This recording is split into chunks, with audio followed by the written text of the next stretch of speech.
Hey everyone, in this video I'm going to discuss about how to create circle views. Pretty simple. When you want to analyze one numerical and one categorical, we're gonna use the circle view. Let's say I'm interested in finding the region-wise sales. Let me select sales under region. Well, let me click on the show me and let me select this circle views.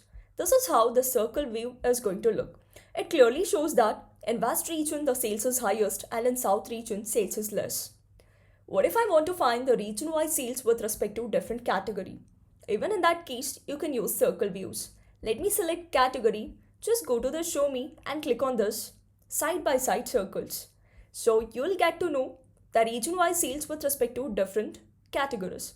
Here it clearly shows that in each region the technology-related products are giving higher sales, and in South region, sales is very less related to technology. This is how we create a stunning circle view using Tableau. Hope it's clear. Thank you. Happy learning.